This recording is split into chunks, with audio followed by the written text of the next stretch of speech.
주일입니다. 우리가 지난주에 예배를 드릴 때에 감사로 드리는 제사의 제목으로 함께 말씀을 나누었습니다. 예배라는 것은 우리를 구원하신 하나님의 은혜에 대한 인간의 반응입니다. 그 반응의 우선적인 방법은 예배 의식, 그러니까 우리가 드리는 이 예배로 하나님께 반응하는 거죠. 그리고 그 반응하는 내용은 감사합니다. 우리를 구원하신 하나님에 대한 감사입니다. 그래서 하나님이 기뻐하시는 예배란 뭔가 감사로 드리는 제사라는 것입니다. 하나님의 은혜에 대해서 감사할 수 있을 때 비로소 그 은혜가 자기 것이 되는 것입니다. 감사하지 못하면 그 은혜가 은혜인지도 모르는 것이죠. 특히 우리는 작은 일에 감사할 수 있어야 이제 그 감사가 커집니다. 진정한 은혜와 복을 누릴 수가 있습니다. 깨진 유리창 이론이라고 있습니다. 사회 무질서와 관련된 그런 이론인데, 유리창에 조그만 깨진 부분이 있으면 그것을 방치하게 되면 그 깨진 부분이 점점점 커져서 전체 유리가 망가지게 되고, 그리고 건물 전체의 이미지도 훼손이 되게 되는 것입니다. 사회의 무질서한 사소한 작은 것 하나를 방치하게 되면 그것이 부정적으로 연쇄적인 그런 영향을 끼친다는 그러한 이론입니다. 그래서 우리 인생도 마찬가지입니다. 작은 습관을, 나쁜 습관을 그대로 방치하게 되면 그것이 점점 커져서 우리의 인생에 부정적인 영향을 주게 됩니다. 그 반대도 있습니다. 좋은 습관도 우리가 작은 것이지만 그것을 반복해서 하다 보면 그 작은 좋은 습관들이 우리 인생에 큰 유익을 주게 되는 것입니다. 작은 것을 소홀히 하지 말라라는 그런 교훈이 있습니다. 이 큰 일은 이 작은 사소한 일로부터 시작이 됩니다. 작은 물방울 하나가 이것이 더 불어나게 되면, 모이게 되면 냇가를 형성하고 강을 이루게 되고, 그것이 바다를 만들게 됩니다. 거대한 바다도 이 작은 물방울이 모여서 그것이 만들어지듯 우리의 인생도 감사가 작은 것이라도 그것이 감사가 모이게 되면 그 사람 전체의 인생이 감사로 풍성한 그런 인생이 될 수가 있습니다. 감사하려면 수동적인 태도로는 감사할 수가 없습니다. 수동적인 태도라는 것은 내게 어떤 눈에 보이는 것이 주어졌을 때만 감사하는 것, 이것은 진정한 감사하는 인생이 될 수가 없습니다. 적극적인 태도를 가질 때에 감사할 수가 있어요. 눈에 보이지 않고 내 손에 잡히지 않지만 적극적인 사람들은 감사의 제목을 찾았습니다. 적극적으로 감사의 제목들을 생각해 보는 거예요. 세어보는 것입니다. 그래서 그런 작은 감사들을 세어보다 보면은 내가 얼마나 큰 은혜를 입었는가를 비로소 깨닫게 되는 것입니다. 오늘 시편 136편은 1절부터 26절까지 온통 감사로 다 감사의 고백으로 뒤덮여 있습니다. 이 시는 이스라엘의 3대 절기인 유월절과 칠칠절과 장막절에 읽혀진 그러한 시입니다. 유대인의 절기는 독특한 게 있는데, 그 유대인의 독특함은 뭐냐면 하나님의 은혜를 기억한다는 거예요. 하나님을 기억하고 감사한다는 것입니다. 유월절은 애굽으로부터 해방시켜 주신 하나님을 기억하는 것이고, 칠칠절은 시내산에서 율법과 말씀을 주시고 언약을 베풀어 주신 그 하나님께 감사하는 그런 기억하는 절기입니다. 그리고 장막절은 초막을 지으면서 광야 생활 40년의 그 광야 생활에서도 하나님께서 보호해 주시고 지켜 주신 것을 기억하고 감사하는 것입니다. 그래서 이러한 절기들은 과거에 나에게 주신 감사들을 더듬어서 또 기억하고 살펴보는 것이에요. 그래서 그것을 다 감사의 제사로 올려드리는 것입니다.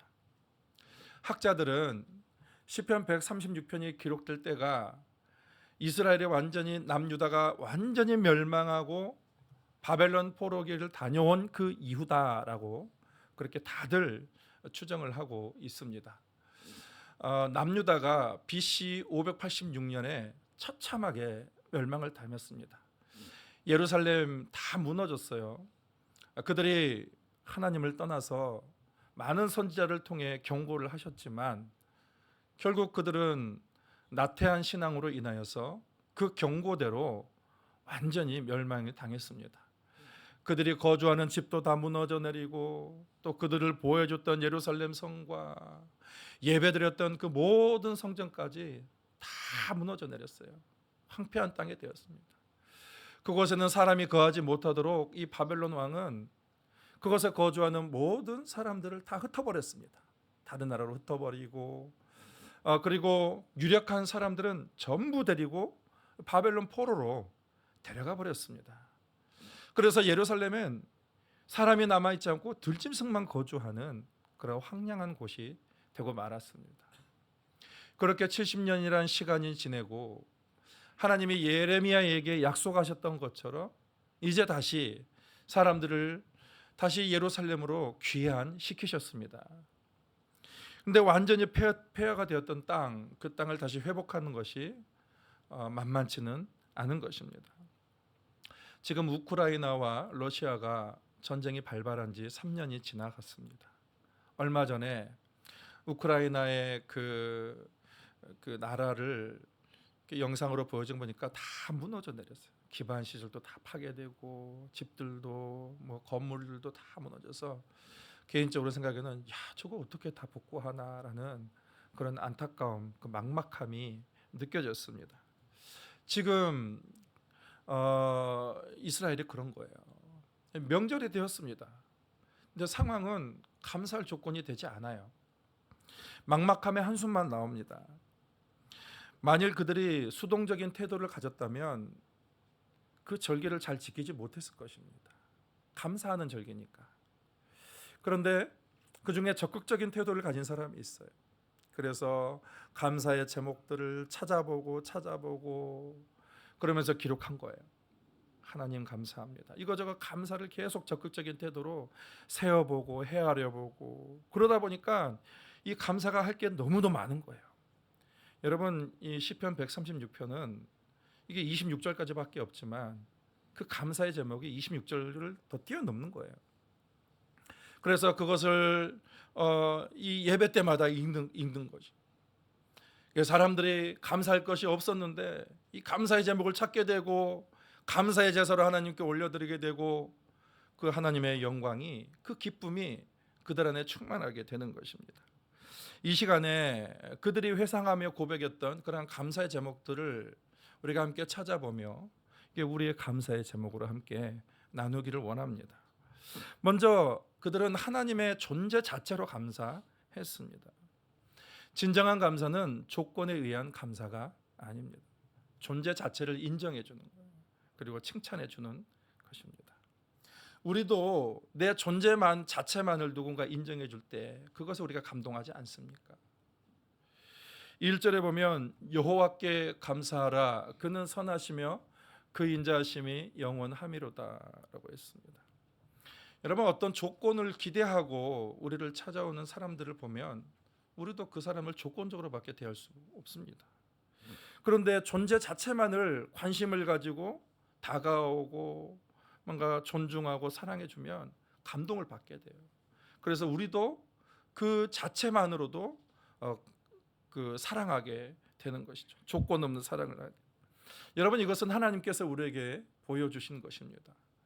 하나님은 우리의 어떤 지혜나 외모나 선행이나 그런 외적인 조건을 보지 않았어요.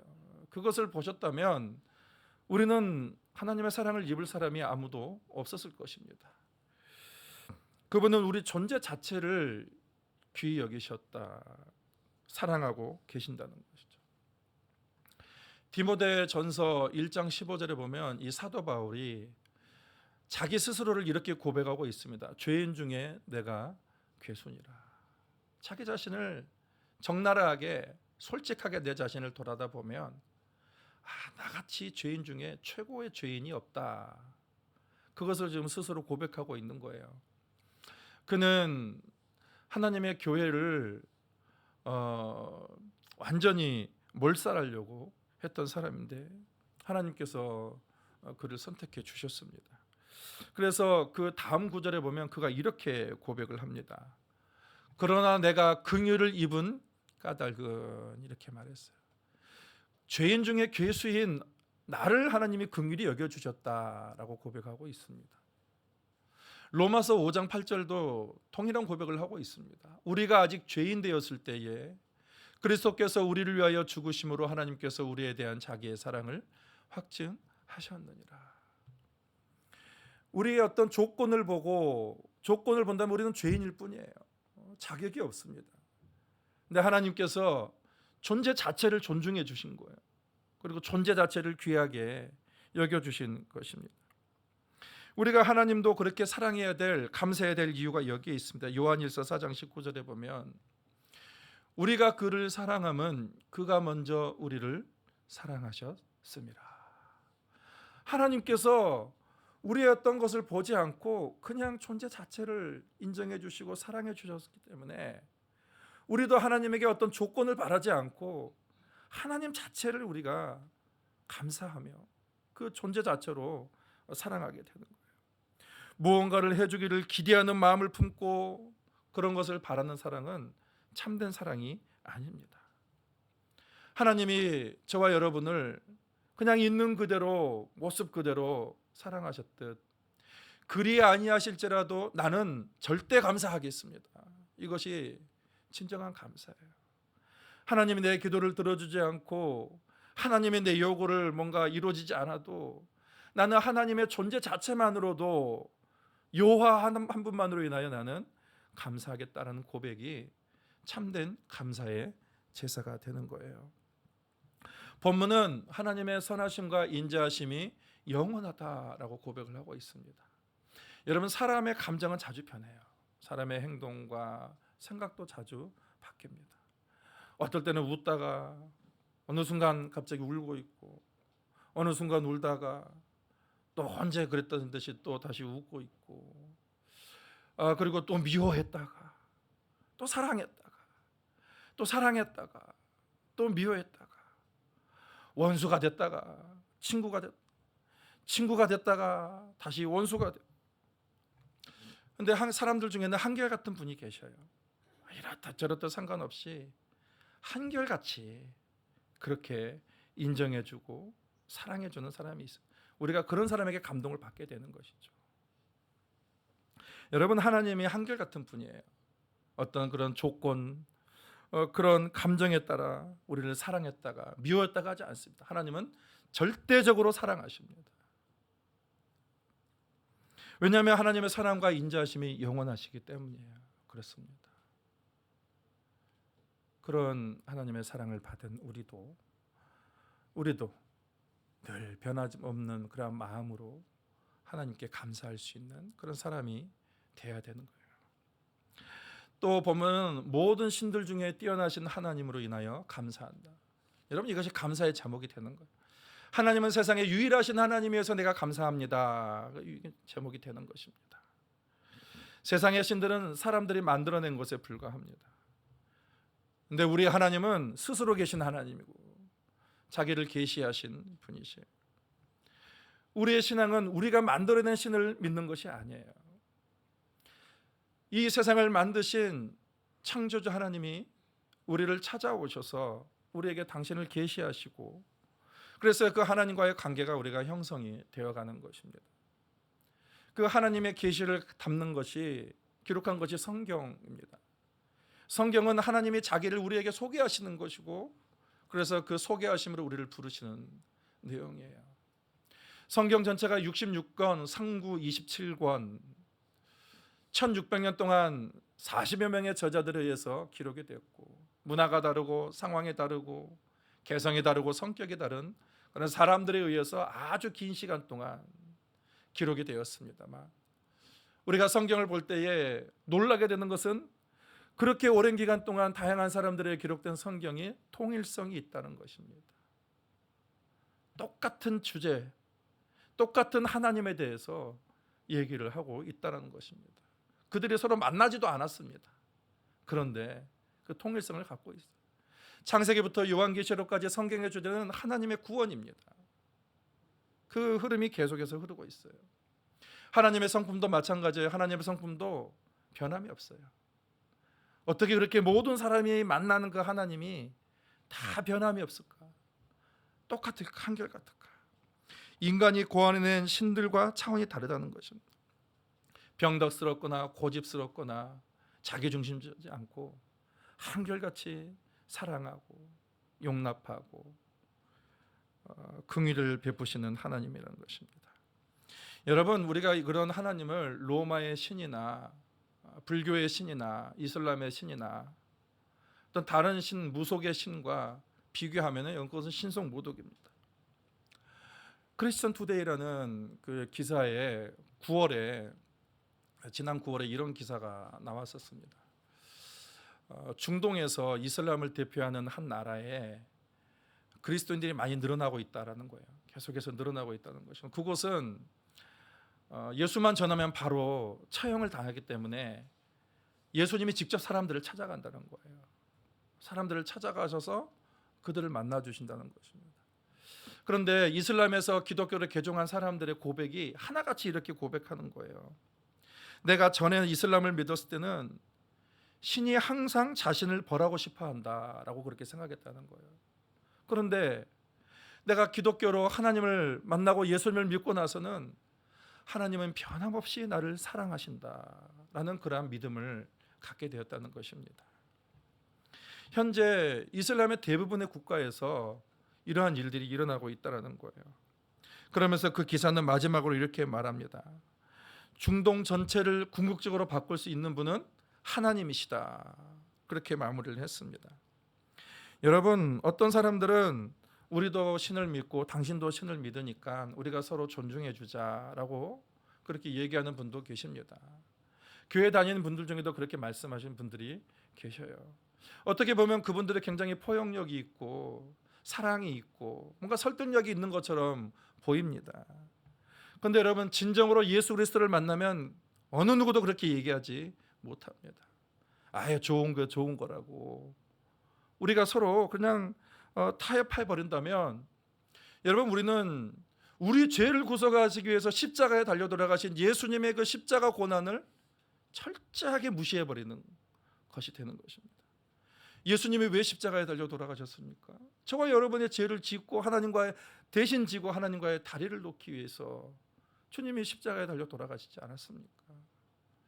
오직 예수에게만 구원이 있다라고 외치면서 순교의 길로 갔던 수많은 그런 순교자들의 그 희생을 헛되게 만들어 버리게 되는 것입니다. 여러분, 다른 신은 필요 없습니다. 필요 없어요. 오직 하나님 한 분으로 모든 것이 충분합니다.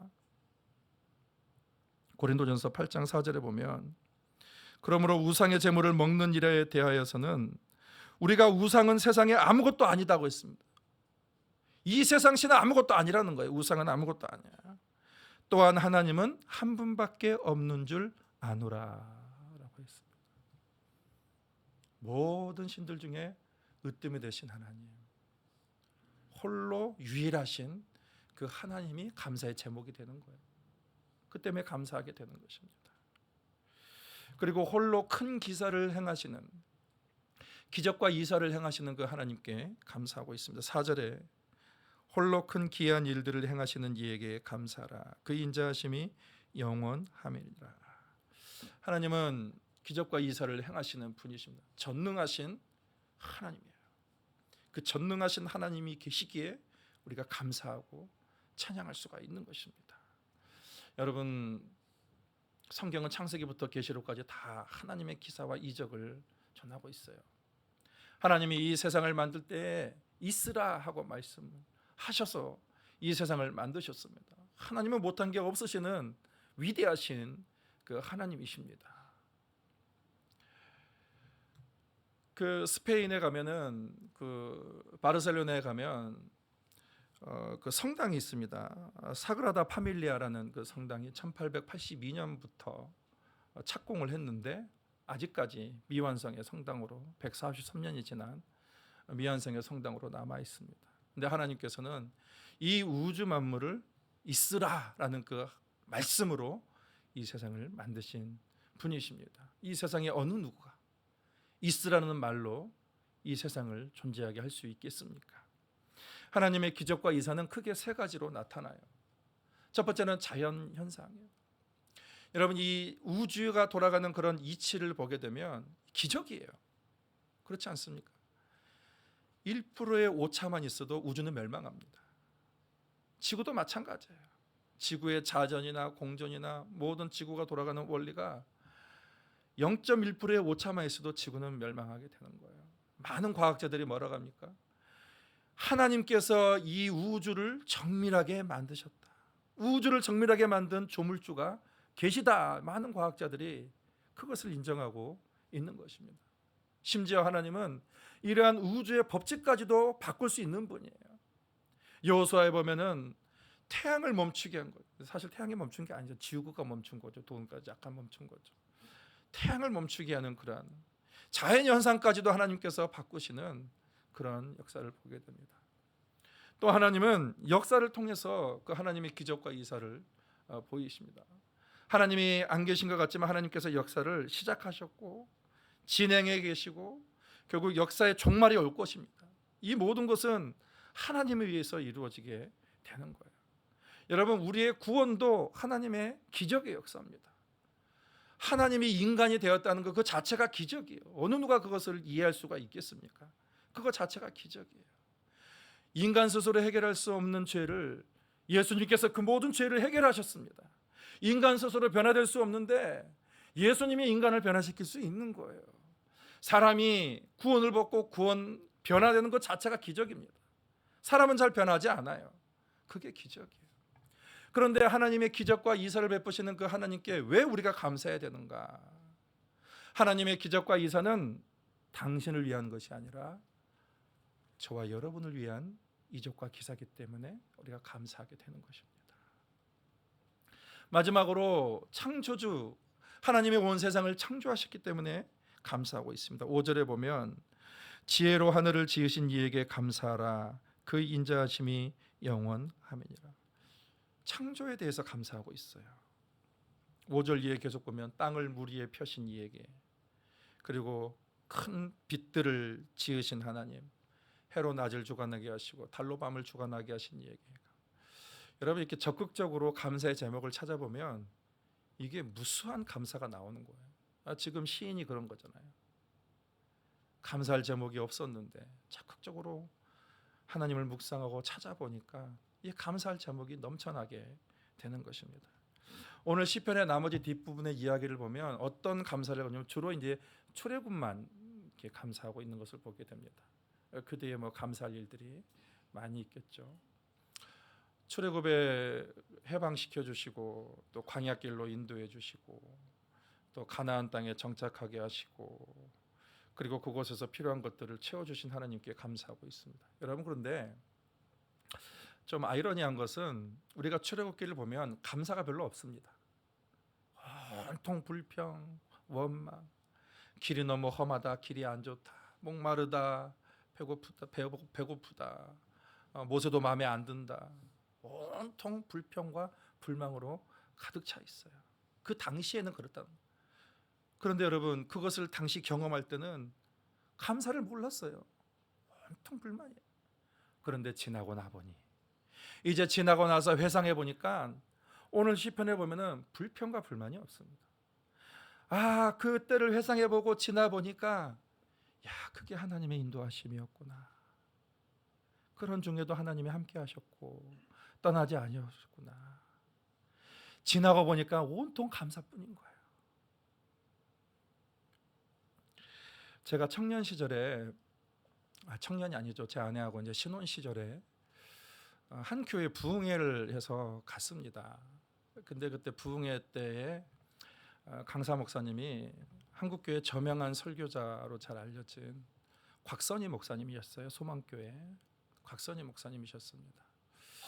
근데 그분이 얼마나 위대한 설교가냐면 지금 거의 20년이 됐는데도 그 설교 제목이 잊혀지지 않아요.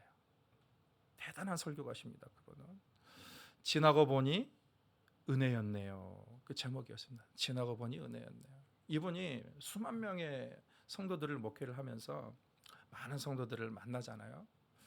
그 중에 이제 그 설교 때에 당신이 만난 이 세 분의 예화로 들었는데 그 세 분 얘기하다가 설교 끝나버렸어요. 1시간 반이 지나가 버렸습니다.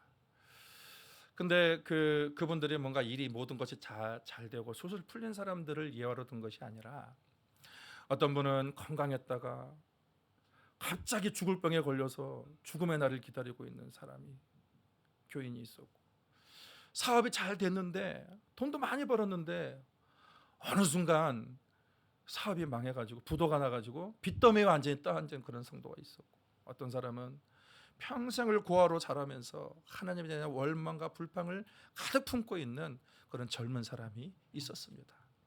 이분이 이 목사님과 함께 상담을 하고 대화를 하다가 이 세 분이 똑같이 고백한 것이 뭐였냐면 지나고 보니 다 은혜였네요 라는 그런 고백을 했다라는 거예요. 그래서 그들의 고백을 따서 설교 제목을 지나고 보니 다 은혜였네요 라고 그렇게 정했습니다. 당장의 고통과 힘든 일로 불평과 불만에 거기에 매몰되어서 하나님을 잊어버린 거예요. 그런데 그 순간에 하나님을 잊어버렸다가 나중에 이제 좀 지나가 나서 어느 정도 정신을 차려보니까 지나가 보니까 은혜였다라는 것입니다. 제가 왜 여러분에게 이런 말씀을 드렸을까요? 우리는 그렇게 하지 말자라는 것입니다. 지금 죽을 것 같고 고통스럽고 힘들어도 거기에만 집중해서 하나님을 잊어버리지 말고, 슬픔과 분노와 원망에 빠져서 하나님을 잊어버리지 말고 적극적인 태도로 하나님을 생각해보자, 하나님의 은혜를 생각해보자라는 것입니다. 지난 맥주 감사주일부터 우리는 감사 노트를 썼습니다. 그래서 어떤 분은 다 쓰신 분도 있고 어떤 분은 사정상 또 쓰려고 했으나 다 못 쓴 분도 계십니다. 여러분 저도 썼습니다. 그래서 여기 쓴 거 다 여기다가 올려놨어요. 감사의 제목으로 올려놨습니다. 근데 죄송하지만 저는 다 쓰지는 못했습니다. 쓰다가 중간에 멈춰버렸어요. 제가 하자고 했다가 제가 다 완성하지 못해 죄송합니다. 여러분 감사 노트를 쓴 이유는 인생을 감사의 시각으로 전환하자라는 거예요. 감사의 시각으로. 분명히 감사라는 것이 만병통치약은 아닙니다. 그런데 여러분 감사의 시각으로 사는 사람과 감사의 시각으로 살지 않는 사람의 그 인생은 하늘과 땅 차이입니다. 먼저 그 태도가 다르고 그가 살아가는 삶의 위치가 다른 거예요. 어떤 분이 이런 말을 했습니다. 감사 노트를 쓰다 보니까 하나님과의 나의 관계가 추상적이지 않나, 너무 실제적이다. 실제적인 일들을 감사적으로 쓰다 보니까 야, 하나님이 이렇게 실제적인 일까지 내게 개입을 하셨다, 하나님과의 관계가 이렇게 실제적이구나, 그것을 깨달았다는 거예요. 자기의 건강도 좋아지고 정신도 행복해지고 사람들과의 관계도 개선이 되고. 저는 내년에 또 시작할 겁니다. 그때는 저는 완전히 이제 100% 쓸 겁니다. 사무실에 구비해 놓겠습니다. 여러분 계속 하고 싶은 분들은 사무실에서 30불에 사가시기 바랍니다. 찬송가 429장에 보면은 이런 찬양이 있습니다. 세상 모든 풍파 너를 흔들어라는. 여러분 잘 아시죠? 이 찬양을 미국의 뉴저지에 있는 존슨 오트만 목사님, 이분이 순회 전도자예요. 순회 전도. 그러니까 순회 전도자 여러분 삶이 불안정해요. 순회 전도하시는 분들은 불안정합니다. 그런데 이분이 이렇게 했어요. 세상 풍파로 인하여 낙심과 좌절이 되고 때로는 하나님과에 대한 불만에 빠져 있을 때에 괴로워하기 쉬울 때가 있다. 그런데 1절에 보면 그때 복을 세어봐라. 적극적으로 하나님의 복을 세어봐라. 그러면 내가 받은 복을 알게 될 것이다. 그리고 두려움 없이 찬송하게 될 것이다 라고 했습니다. 마지막으로 그렇게 복을 세어본다면 과거에 경험한 그 은혜로 인하여서 어떤 세상 권세가 내 앞길을 막는다 할지라도 천사들이 보호할 것을 알게 할 것이며 두려움 없이 전진하게 될 것이다. 앞만 보고 나가게 될 것이다. 그렇게 아주 긍정적이고 힘있게 가사를 썼습니다.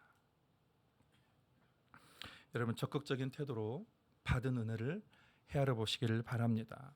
우리가 뒤돌아보면서 그제서야 은혜였네요, 그런 것도 좋지만 오늘 여호와 하나님으로 인하여 감사할 수 있기를 바랍니다. 그리고 오늘 내게 주어진 감사를 하나하나 헤아려 보면서 이 작은 감사들이 다 모여가지고 여러분의 가정과 인생과 여러분의 삶, 하나님이 주신 감사로 충만하기를 예수 그리스도의 이름으로 축복합니다. 하나님,